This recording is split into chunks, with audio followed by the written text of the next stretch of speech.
kami para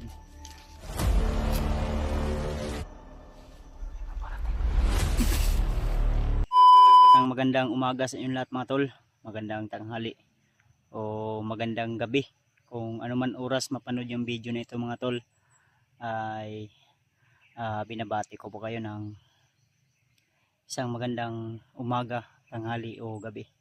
So I hope na nasa mabuti pa rin kayong kalagayan dyan, at nagpapasalamat tayo sa lahat ng mga hindi nang iiwan at patuloy na sumusuporta sa aking mga video na ina-upload sa aking YouTube channel mga tol.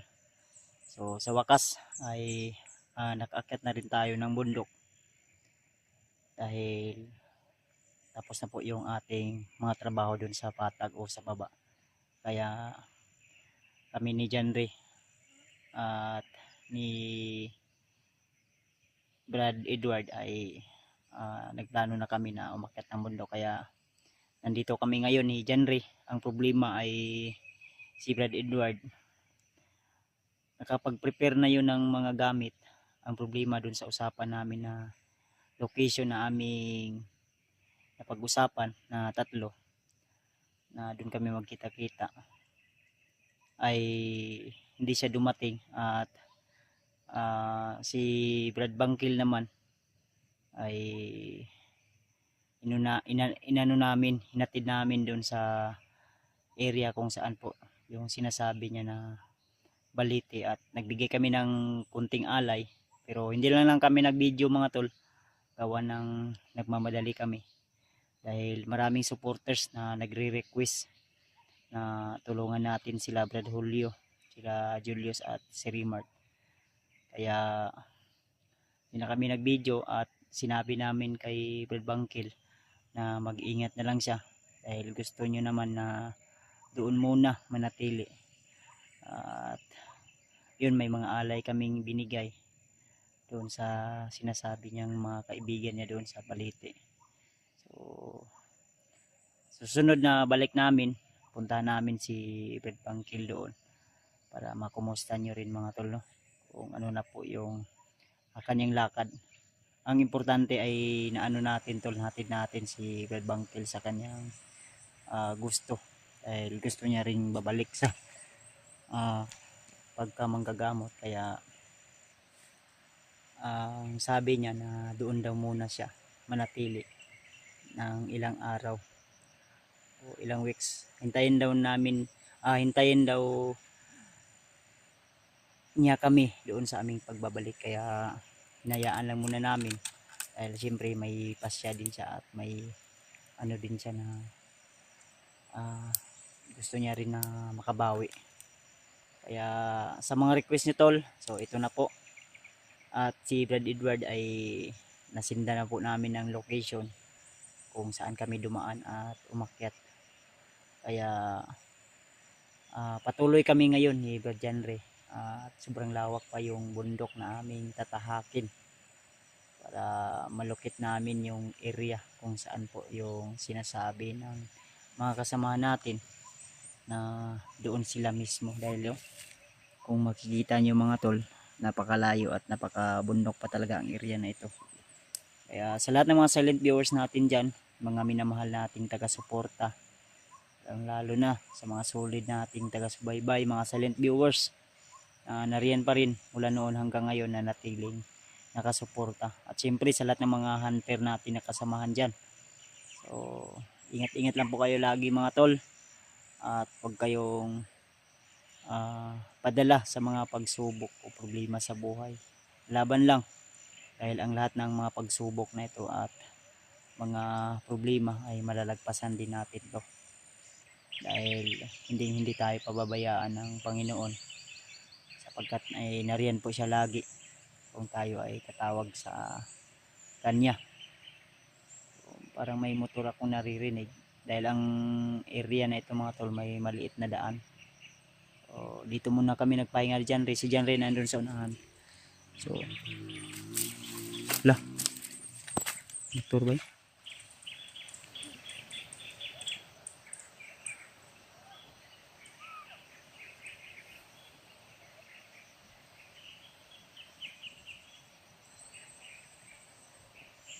Yan siguro yung naririnig namin kanina na ano.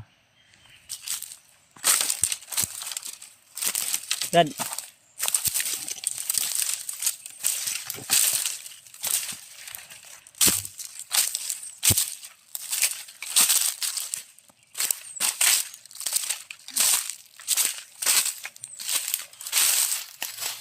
may motor ba do? Mo nang na dungog na to kay na ba? No? Ay, ka mga bandido man ni Brad. Mga bandido. May armas. Hindi masyado malabo masyado dito sa Philippines. Kita naman Hindi mong paminaw, Brad. Mga tulo. parang Yan yung narinig natin kanina motor ba? Dyan, Brad, no? Hmm? Yan, may sila. At dyan din sa may mga manyugo. Ay, bandido gidi ay. Ano ni armas oh. Kampo siguro nila yan dyan, Brad. Baka pababa na yan ang bayan. Doon sa dinaanan natin na ano. Maliit na daan. No? Yung mga tulo. Yun, no? Marami sila doon. May nasa baba pa at din sa babaw. Yung mga tuloy yung sa gitna ng Delikado ni Brad. Di parang kita maagi. kalsada, oh. Di kita maagi. Lisod mo kayo diri sa itong kigihan Brad. Dito kami mga tol sana dadaan pero sobrang nakakabangin mga tol. Sobrang tirik yan. Ay, makatalim pa dito mga tol dahil hindi pa kasi ito kasyadong mayroon pang mga sibilyan na umakyat dito mga tol. May nadaanan kami kanina ano to, matanda. May nadaanan kaming matanda kanina at sabi niya ano daw yung punta namin dito sa bundok. Sinabi namin sa kanya na pupunta namin yung mga kaibigan namin dahil kailangan ng tulong at rescue. Ang sabi niya na muamping lang daw ito, mag-ingat lang daw kami gawa ng marami din daw mga armidong lalaki na dumadaan daw dito sa area. Siguro siya yung may-ari ng area na ito. Parang malawak. May mga tanim din siya. Pero hanggang dito lang yung tanim mga tol. Yan sa unahan, hindi na daw nila pwedeng pasukin ng daw diyang area na yan dahil Turao, naka garo. marami na daw mga kalaban na mga Siya nga Brad, agi tada Brad, agi tada Brad. napakarami nila, umakyat na. Yan. Sila kabuk tulo. Yan sila ng bundok. Mayroon pa sa baba o tapos kanina may nakaulan ng nakaakyat. Ito nagmotor, asang nagmotor na, babaw na no. Yan mga tol. Delikado ni Brad. Kalawak kasi ng bundok dito mga tol. Makikita ninyo yung mga Delikado tol, delikado ni atong agihan. Pero try na to, duulon, layo pa ba na. Sila padulong dito. Sigma rin ay posible nga atong makuan eh. Kanang kampo di basig kampo na nga kon batambayanan no. Yun mga tol no. So siya nga pala mga tol sa mga nagsasabi na si EJ na-hypnotize daw si EJ Brad. Pero sa tingin ko at nakausap ko naman si EJ, tinawagan ko. Mga old video pala niya yon, yung naka-upload sa kanyang channel. Then yun po mga tol, lilinawin ko. Yung video ni EJ ngayon na in-upload sa kanyang channel ay siya po yung nag-upload. binalik na yan. Late upload daw yun, mga old video ba? Sa mga supporters natin na bago pa lang dyan. At hindi talaga nakasubaybay sa aming mga video mula noon. Si EJ pala ay yung mga upload niya ay mga daan na video mga tol, mga late, mga ano na ba, old video na ni-re-upload na lang niya dahil siguro wala na siyang ibang ma-upload o naisip, kaya parang napagtripan niya lang po yung mga supporters na i-upload yung kanyang mga video na na-upload na niya dati. Bihag siya noon dahil makikita nyo naman po medyo maitim pa talaga doon si EJ dahil Isang taon na kare-rescue siguro na, nakalipas. kare-rescue lang natin yan sa pagkabandido. Kaya yun, parang kasi ang napagkaalaman ko tol, si EJ ay ihihinto daw yan ng pag-i-explore na o pag-akyat ng bundok. Hinto daw dahil maghanap ng ibang trabaho. Kaya yun, siyempre inayaan ko na lang yung kanilang mga pasya. Gawa ng siyempre may edad naman din yan sila. Hindi na yan bata na kailangan pang ulit-ulitin natin na sabihan. At may mga sarili na rin yan silang pasya mga tol. Kaya hinayaan na lang natin. No? At kasi si EJ may ano na rin yan, may jowa na nakalibin na. Siguro gusto niya ring hanap buhay ng yung palagi silang magkasama kasi kung nandito tayo sa bundok mga tol, mahirap talaga mag-isa. Lalo na baka pinagbawalan siya ng kanyang ka-live-in partner na aakyat ng bundok ng ilang araw. Lalo na, siyempre bata pa.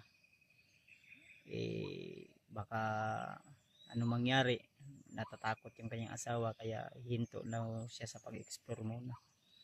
At hanap ng ibang trabaho. Kaya yun, sana naliwanagan kayo tol na yung mga video ni EJ ngayon na in-upload ay mga old video pa yun, yung dati pa yung mga video. Dahil maraming nagtatanong, maraming nagmi-message sa amin na si EJ daw ay nabihag o Bumalik daw naiputay. si Commander Bagtik sa pagkakomanda. Oo, ganun nga. Kaya inuulit ko, Maraming nag-alala. sana mapanood yung video na ito tol, maikalat nyo po para marami pang makapanood. Yung video ni EJ ay yun, mga re-upload na lang, old video na po yun. Dahil noon pa, mga 1 month ago yata nagsabi si EJ o nag-live o nag-post na ibibinta niya yung kanyang YouTube channel at hanap na lang siya ng ibang trabaho. So marami na kasing huminto sa pag-i-explore na hindi na nag-upload. Kaya yun, huwag kayong mag-alala. Nasa maayos na kalagayan si EJ at nakausap ko pa nga kanina, natawagan ko dahil talagang kinunta ko dahil maraming supporters na nagtatanong. Kaya yun, mahirap naman kasi i-explain mga tol, lalo na nagmi-message sila sa aking Facebook account.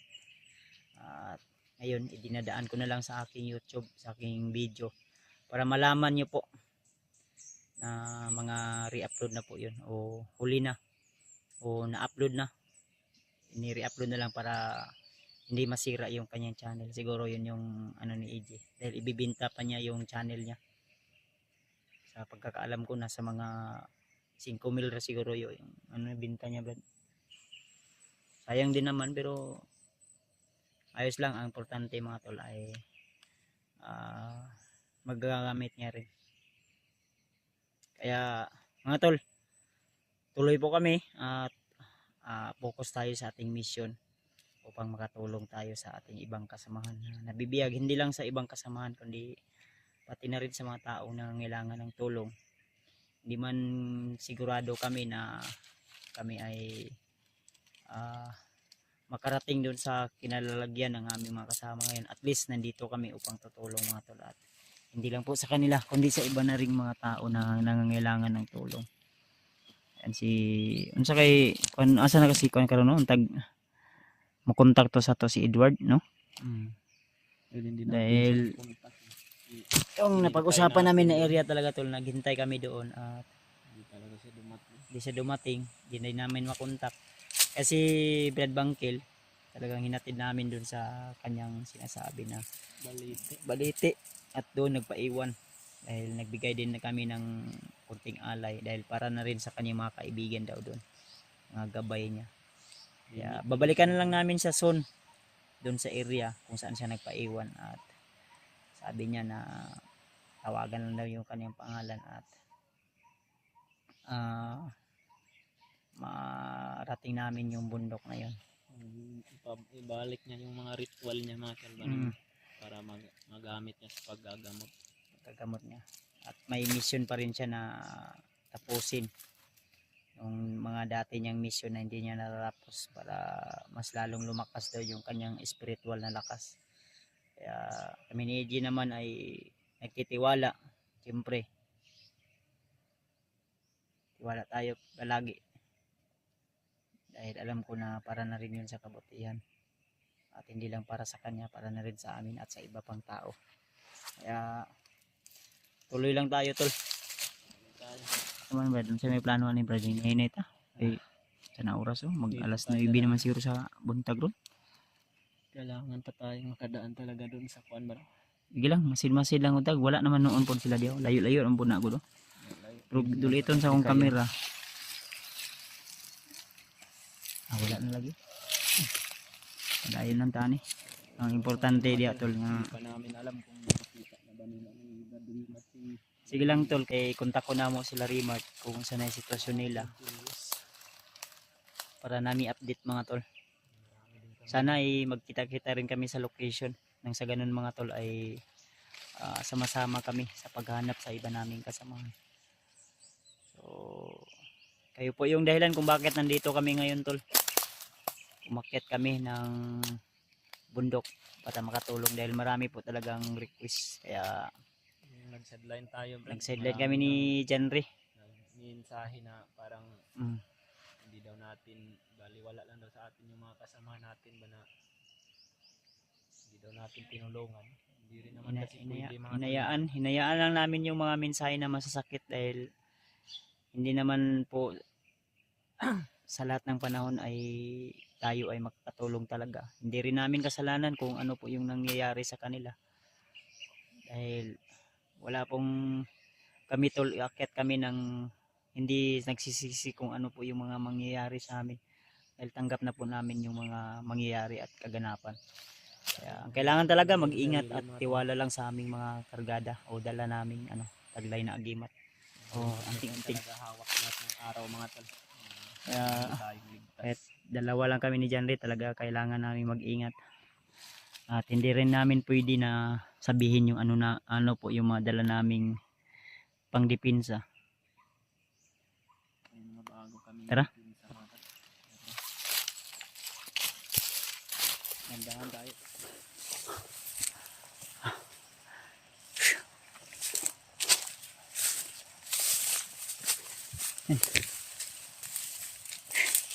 Tuloy pa rin tayo sa paglalakbay.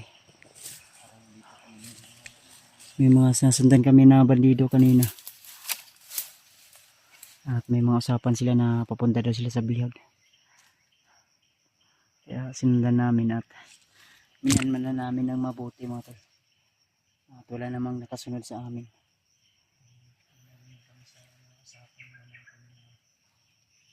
Tawagan sa brad. Armas mo brad.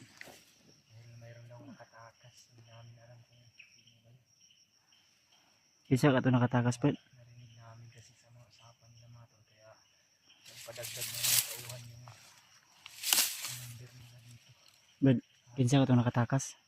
Hindi rin na alam kung sino yung nakatakas na sinasabi nila. Sana kung sino man yung nakatakas tol. Sana mga kasamahan namin para sasalubungin lang namin. Dahil yung bayaw ko parang nakauwi na yata o pauwi na. Yun po yung mga impormasyon na higalap ko. Kasi may tumulong kasi na bandido. Iwan ko kung dating tauhan niya ba yun. Kasi di tayo nakasubaybay talaga gawa ng sobrang busy din natin mga tol. At wala na tayong time na panoorin pa yung mga video nila. Sa akin lang may mga impormasyon na nakarating sa akin tol na si yung bayaw ko na si G-Word ay may tumulong sa kanya.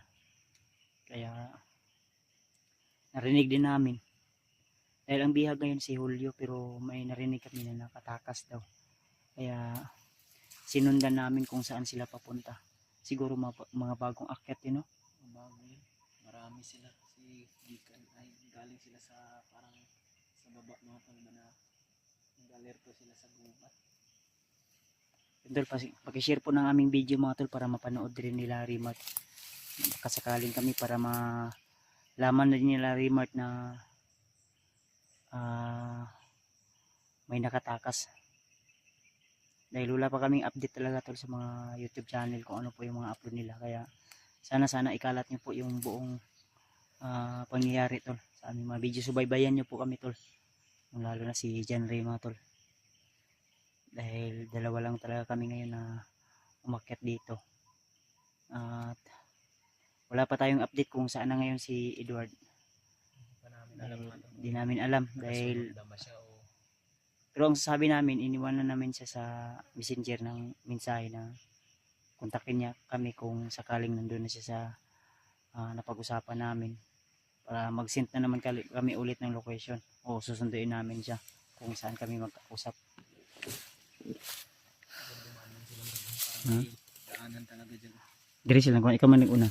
Dito nasundan ko kasi. Ina ka na. Sila ko pensa kay basig nakahiring na sa tuwa nga ang sunod-sunod ta. Itong daan, ano ito?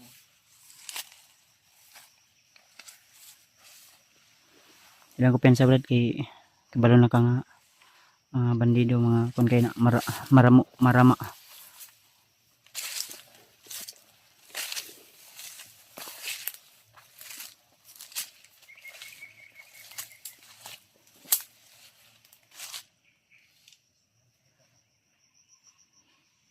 Medyo tahimik yung area tol pero huwag lang tayong kupensa dahil marami din yung nasundan namin.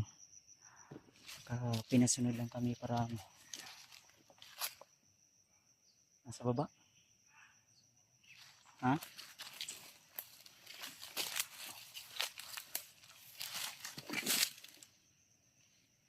Rapid Brad.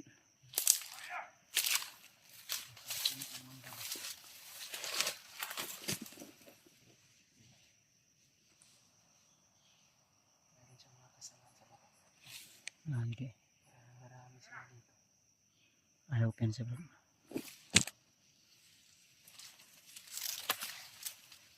Katong gihatag sa to ni Bangkil na mga orasyon. Pwede na to magamit sa panahon nga magkaapi kita. Mao to ingon ni Brad Bangkil mga tol. Mabisang oras yun yung mga tao. Ano yun? Sa oras ng kagipitan ay pwede naming gamitin yung mga orasyon na binigay niya sa amin. Nag-advance kasi si Bangkil sa mga pagkabandido mga tol. Alam niyo kung ano kahinaan ng mga bandido mga tol. Base sa mga Marami siyang tinuro sa amin. kapangyarihan na binigay ni Commander Bagnot sa kanyang mga tauhan. Alam ni Bangkil kung paano yun Sumpain. sumpain mga tol para hindi sila masyadong lumakas. Mga ano rin, mga bagong recruit ni Bay. Mababot. Walang tali na pula sa... Hindi pa May tawag si ano dyan eh, Brad. May tawag si Bangkil sa mga taong ganyan. May mga pula sa ulo. Sabi niya mga... Ano daw yan ang kulto may mga kuwan, na nagpaalipin kay Commander Bagnot. mga membro. Membro ng mga kulto batad-tad na mahirap patayin. Lalong-lalo na pagbaril yung gamit. Kailangan kontrahin daw yan ng orasyon to orasyon. Malakas daw yung mga kapangyarihan, mga taglay ng mga orasyon. Kani mga bagong recruit niya. Pamanik ko ni. Pensa. Tinignan niya yung mga kasama niya sa baba.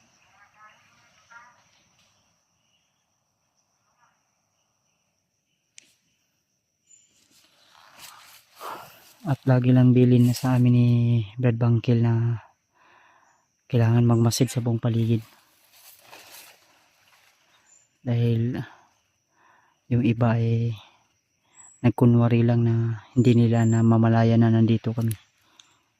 Isa rin sa papasalamat namin mga tol, sinabi ni Bangkil kung ano yung mga strategy ng bandido ngayon. Lalo na sa mga ginagawa nilang patid.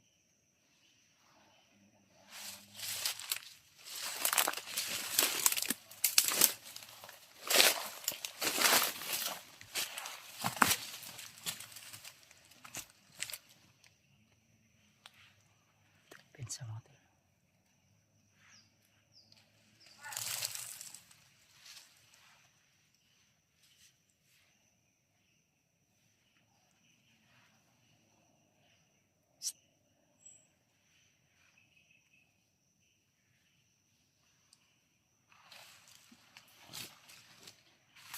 Ako pensa Brad ha.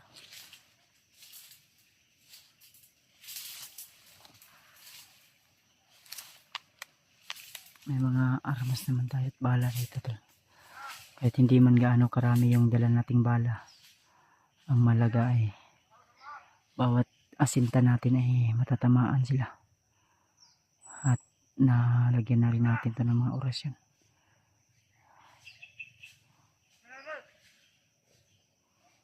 Si John Ray, ginapang ni John Ray yung isa.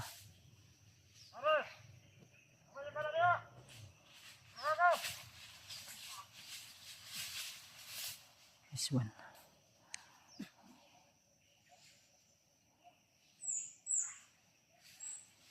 Ayan. Kuya ni John Ray, tol. Hinila ni John Ray. Open sa brother.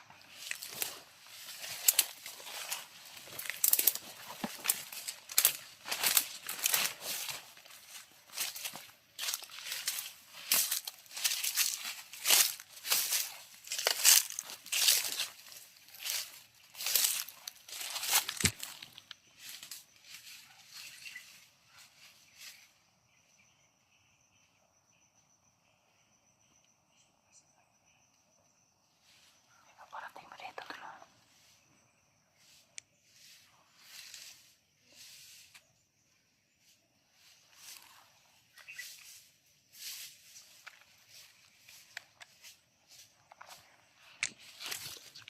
Orasyon tol.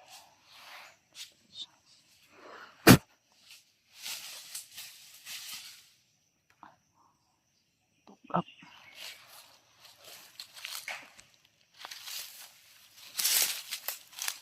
Tiwa si Brad. Tiwa si.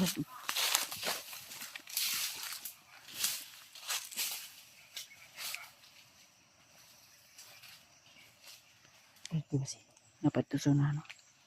Tapos.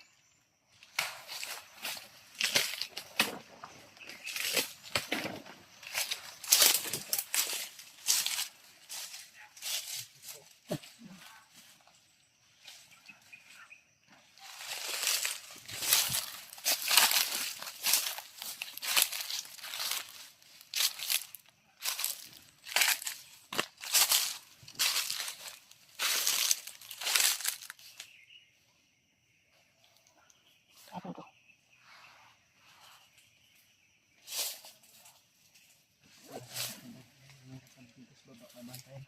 Ang Swiss. Open sa.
Tiwa si Brad.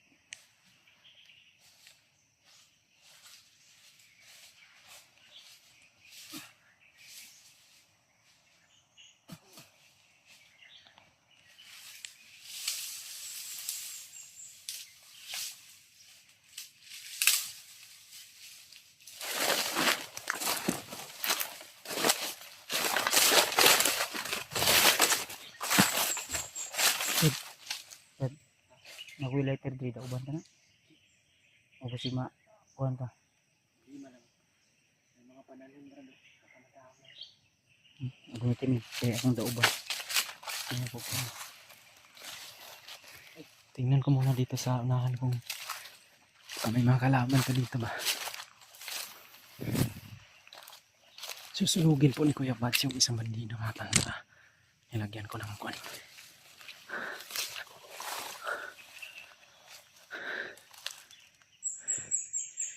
Malawak yung kuwan dito mga tanda. kabundukan na pinamumugaran ng mga kalaban ngayon.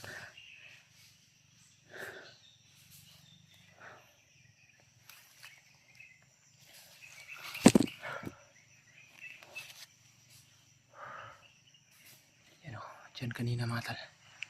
May mga, yun o, may mga kalaban din dyan mga tal sa dyan o, sa unahan. Parang may farm din sila dito mga tal na pinagkukunan siguro nila ito ng mga pagkain. Dahil may mga prutas at mga bunga ng niyog mga tol. May mga saging rin. Hindi namin alam kung sa mga kwan ba ito.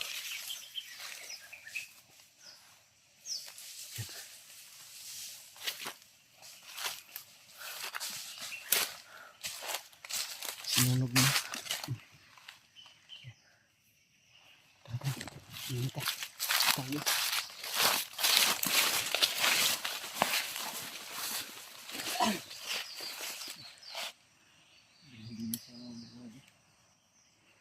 I-share na ko nga din sa kalihok. Ha? Sige lang. Yan lang kasi may kwan. Okay na, isunog na to. Okay lang, problema lang ano. Matuntun tayo dahil makita na yung mga usok ba. Yan, palayo na kita to. Itagi. Bababa tayo dito. Itong daanan na binaybay namin tol. Ay kailangan dito kami dumaan kasi yung nadaanan namin kanina na lumihis kami doon ng area dahil hindi kami sigurado kung doon kami dadaan ay baka may mga nakaabang doon dahil mas may maraming nakauna doon sa amin mga tol. Dito mas maganda rin na lumipat tayo ng daan Ano, dito. dahil ay nagbaho sa kuno eh. Dahil aso. Dahil aso ang kuan. Ang lahig aso no? Buto-buto yung buko.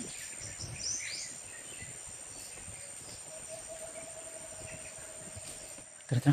Ang importante na nakabalos ito. Sunog mo ito nila si Julio no? Ha? Mabilis din kanina. Sinapay kalaban niya. Dito. Eh.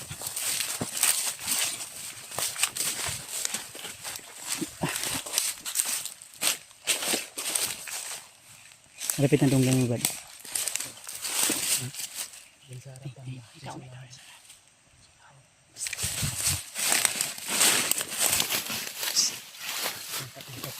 Yung kausok rin. Papapasaro sila sa may na yung usok. Sunod. Parang sniper ba? Sniper. Nandun na sa baba.